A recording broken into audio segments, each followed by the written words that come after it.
Hey guys, these are some more recent fixed blades that have come in since Blade Show. A couple of them from Blade Show or as a result of Blade Show. But I wanted to go through and just kind of do a show and tell of some knives that I'll be reviewing. A couple that I might have already reviewed. The first one is this really interesting knife from Kizer that I'm excited to review. The Polaris. The Polaris is a bushcrafter knife through and through. It has got a chisel Scandi grind, and it's got this interesting weight relief on the back. It is an Azo design or Azo design in AEBL. It's got jimping nicely done up on the front of the blade and on the back. It's got a very nice contoured micarta handle. Has little areas that you can use for a bow to start a fire. Got a very sharp spine if you want to strike a ferro rod. Just a really interesting offering from Kizer. More of a full-size knife. I'm not going to measure all these, but just to give you an idea, this guy comes in right at 9 inches. Full tang construction. You've got a nice little pommel exposed here, as well as a lanyard hole. It's got a nice little diamond sharpening rod. One of the advantages of this chisel grind and it being a bushcrafting knife is you can keep it sharp in the field. And it came from Kizer with a little tech lock that I've kept it on there because this is the size knife that I would carry on my belt. But this is the Kizer Polaris. Fantastic, campy, bushcrafty knife that I'm really looking forward to testing out and seeing how well it cuts. Moving on, we come to a knife that I picked up at Blade Show, but I have upgraded it and put it in one of my Oak City leather sheaths, which means I carry it a lot more now. It is a Tenable Parr. This knife, guys, retails for $48 in 14C or 154 cm. I'm sorry. Or you can get the concept version in S35VN for right around $99 with upgraded carbon fiber handles, things like that. This is G10 154 cm, a fantastic little small EDC fixed blade. It's the way I like it. That's why I took it out of its Kydex sheath that there was no problem with, but I just wanted to put it in my Oak City leather pocket dropper sheath because it just fits so well and it goes so well in that sheath. But just a great little reverse Tanto flat blade, Wharncliffe blade that is just a cutter. It's gone through a lot of material, has not been stropped, has not been sharpened, but that's okay. It's still plenty slicey. You've got a really nice detailed tip. If you wanted to get in there and do some detail cutting or do some craft cutting, the little Parr is a formidable foe. And under 50 bucks, say about $47, $48, I think it's a great value. If you want to jump up to S35 and carbon fiber, you've got Concepts Parr. That's one of the things I love about Concept and Tenable. You get a lot of the same options, just in different trim levels. But moving on, we come to another little knife that I picked up after Blade Show. I've shown it several times. I have to show it again because it lives in my pocket. I carry this knife probably more than any of my other fixed blades. I think there may be one left in stock. If not, I know there's some guard dogs and probably some more of these coming. This is a Lucky Dog Knife Company Bulldog. The Bulldog is in AEBL steel. It's designed by a U.S. company, Lucky Dog Knife Company, Andrew, and it is made by a company in Canada called David Mary Customs. Little 4 3/4 inch micarta and AEBL steel. Nice little tall, flat ground, ram's foot blade that is very cutty, very slicey. Great for thicker materials like cardboard and meat if you're dressing game or anything like that. But that is the Lucky Dog Bulldog. Moving on, we come to one of my CCW tactical. Do I need it? No. Does it make me feel comfortable? Yes. Do I think it's cool? Very much so. This is the TKL Adversary in a reverse Tanto with the combat finish. This finish, I don't know if you can tell, is very grippy there in the center. It is a ring knife. has a very nice finger choil. This particular one is an AEBL. It has a very nice cutting edge. The primary cutting edge is very sharp. Let me get my little coupon book. As I'll rip the coupon. But you've got a very sharp primary cutting edge, and then you've got this back bevel that is 60 degrees. So that's 30 degrees per side, guys, but it is apexed. So I can tell you, if you're piercing this into a watermelon or a cantaloupe, it is going to leave a gaping opening. This is a great little knife if you need to buy yourself just a little bit of distance. It is the TKL Adversary. This is the reverse Tanto. They also make it in a nice little curved Wharncliffe. I like the reverse Tanto because of that dual edge, but the Wharncliffe is very wicked too. Great little knife from TKL Knives. Small. I like to carry it in my back pocket. It is a winner. Another new one that I saw at Blade Show, but then reached out after Blade Show to acquire one, is Casey Lynch's at Lynch Northwest, their Sparrow 7. This is an amazing USA-made EDC fixed blade knife. This one happens to be in MagnaCut. They also make it in CPM 154. I did put an edge on this knife. It is extremely slicey. It's sharpened very, very well. I should probably put it through a couple of more progressions, but it is as slicey as I would ever want it for an EDC knife. Thicker grind. You've got about a half flat, and then you've got your flat here, and then you've got about a half flat ground with a secondary bevel here. I think I sharpened this right at 21 degrees. You've got some nice, almost full, but a little bit shadow boxed canvas micarta scales. Very comfortable knife. Very, very, very practical.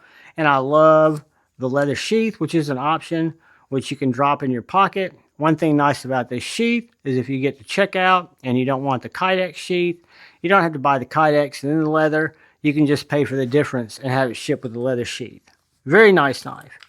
Moving on, we come to one that came in very recently, and I'm super excited for this relationship. I met these guys at Blade Show a couple years ago and have been talking to them ever since.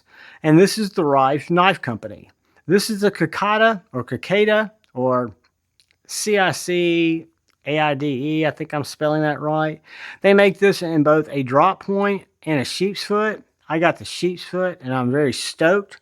You've got this full micarta handle. Look for a full review coming on this.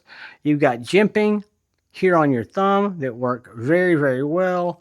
You've got this MagnaCut blade that's treated at, I want to say, 63.5, 64.5, I think was their range. It is an absolute laser beam, as is all of their knives. But these are some of their smaller knives. This is a little bit bigger than the next knife I'm going to show you from Reiff, but it's a USA-made, very well done knife. I've been impressed with everything from the plunge grind to the way that the swedge is done, the evenness in the plunge, the evenness in the factory edge, the way that the micarta is done so well, the softness in the micarta, and the way they did a great sheath with a lot of different mounting options. So whether I'm using an ulti clip or a deep concealment clip or the clip they sent, it's going to work fine. It's also adjustable, so you can adjust the tension of the sheath. But this is the Refe Knives Cicada, a great hiking knife, a great EDC knife, a little bit beefier, but definitely a banger. Then we have a big surprise from Kaiser. This is a Kaiser knife. It did not come with this deep concealment clip. I put it on it. But this is the Hidden Adversary. I think I'm getting that name right. Hidden Adversary. It is a knife that is a small fixed blade knife, but it's double-edged. It is a dagger. It is an AEBL steel. It is Justin Lundquist design. You can see Kaiser right here. You can see Justin's name and maker's mark here, as well as the AEBL steel. You've got this real nice G10 handle with this jimping. you've also got jimping on both sides of this knife. So even though this knife is designed to be, for lack of a better terms, a push tool, it is very sharp on both sides. So you've got a dual ground, pokey stabby, slurpy saving type of little knife under $75. I think this is a winner if you're looking for that second chance blade or something that you might keep in your truck as a defense blade. This is a very nice offering. You got a really good lanyard, very good sheath with a lot of mounting options. I love the fact that you've got these channels in the sheath in addition to the holes, because it just gives you more options to mount this knife, whether you wanted to mount it horizontally with leather straps, whether you wanted to use many of the aftermarket clips, or whether you wanted to use one of the standard clips. Moving on, we only got a couple of others. This is a knife I picked up at Blade Show, but it has taken several turns and modifications since I picked it up. This is the T.Kell Melissa Backwoods Wharn EDC, an amazing little fixed blade knife built on the Piranhas platform. It came with some scales that were about this long. This is an extended handle, as you can see right here, that is an option for this knife. They also make a ring handle, which I have. I've really settled on this extended handle because for a very small Wharncliffe knife, this extends this out to right over 6.5 inches. So I've got a full 4-finger grip, really nice jimping, beautiful nitrite boron coated blade that looks acid washed, but it's just an extra treatment in the blade.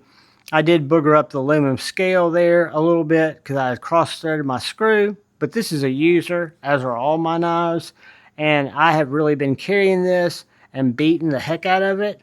I love this optional sheath that I was able to pick up because it also set up for a deep concealment carry clip that's only designed to be mounted deep. So when I have this in my pocket, I only have the very top of that knife sticking out of the back of my pocket, but it's plenty to grab and deploy. Wonderful choil, wonderful blade. Melissa and T.Kell killed it on this little knife, for an EDC knife to a self-defense knife to a last-ditch effort knife. This is a fantastic one. It is small, it is light, and it is very nimble. Moving on, we come to one that I picked up at Blade Show, but I sent it off to a buddy to check out the grip material, and I just got it back, and I've been carrying it quite a bit, and I am smitten with it. This is the Carry Development. Oh gosh, I've drawn a blank. The begins with a B. It's a Carry Development Banshee. The Carry Development Banshee, not the Banshee XL, the regular sized Banshee. Tall, flat ground blade in Nitro V with a grip that's not G10. This is Grip Tech. This is what Andrew Kidd wanted to check out and why I sent it to him. A lot of makers at Blade Show picked up quite a bit of this material because it does have such a unique feel. It feels very organic. It takes what I think is the best of G10. I've never worked with it. I can just tell you what it feels like, and marries that with that organic feel of a really nice micarta. It's got kind of a waxy, not a sticky, but not a slick feel either. Plus you've got this super tall ground Nitro V blade, which is just a laser beam. It also makes for a perfect utility knife if you're looking for something that's more of a roof tile cutter, carpentry cutter. And then an added bonus is the sheath. The sheath is done immaculately well, kind of like a pew-pew sheath. You've got a felt lined, flat, lockable, just a good pancake sheath that mounts flat in your pocket, and you've got the clip mounted on the center of the sheath. So when you put this in your pocket, it's going to carry to right here. You don't have to worry about it carrying over on the side. You've got it at its highest point, and it rides flat. For me, it's on my butt a really great knife. And this is a Carry Development Banshee, an absolute winner, made in America, great value, and a great blade show find that I've only come to like more and more as I carry it. And then finally will be the last knife that came a couple of days ago for me to check out, and I'm very excited. I did put a different sheath on it. It had a really nice dangling sheath on it. It could have been set up as a vertical sheath, or it could have been set up as a scout carry. This is the Reif Knives Special Edition F3 in Magna Cut with a PVD coating. This is a small little bushcrafter with a full-size grip, full-size G10 grip, wonderful, little bit over 3-inch Magna Cut blade. This will be getting its own full review. I'll just give you an idea on the overall size. Right about 6 1/8 with about right under a 3-inch blade. But guys, this thing is slicey. It is thick, i.e. it is a great bushcrafting knife, fire starting knife, hiking knife, camping knife, skinning knife, get it done work knife. It is as solid as you could want, and it feels like $1,000,000. The grip is so warm in my hand. I can death grip it. There are absolutely no hot spots. You've got about a 3/4 flat grind here. Wonderful sharpening choil. Very nice plunge. You can see the Reiff Wolf logo there through the PVD, as well as the Magna Cut. And then on this side, you can barely see Reiff and F3, which is the model number, which, if I'm not mistaken, is their smallest little knife. But what a great specimen. And all of these knives have really outshined my expectation of what they would be. I carry a lot of different knives, but I always carry a fixed blade in my back pocket or in my right pocket. And truth be known, I use them more so than I do my folders because they're more convenient. They come out easier, and I just really like them. And these have all been wonderful. I can't wait to do reviews on a lot of these that you've not seen reviews on. You'll have full reviews coming on the Reiffs, on the Kaisers. You'll have some long-term reviews coming on some of the other knives, but they are just some wonderful recent additions to my fixed blade collection. And I'm really interested to see how they perform, what they do, what they're all about, and I'll share that with you guys. But this is just to get us started, just to go over a few. These are the newest in the collection, I guess you'd say, the ones that are garnering the most carry time right now. But I appreciate all of you watching. I do want to say thank you to all the channel members. And I want to say thank you to anyone who comes in and watches my knife, my EDC content. I appreciate you. Do me a huge favor. If you're not so, hit that subscribe button and that bell notification icon. That really helps me out. Hit the like button. But most importantly, please look out for the guy or gal to your left. Please look out for the guy or gal to your right. Please look out for each other. Go forward with love in your heart and choose debate, not hate. I love you all. Peace.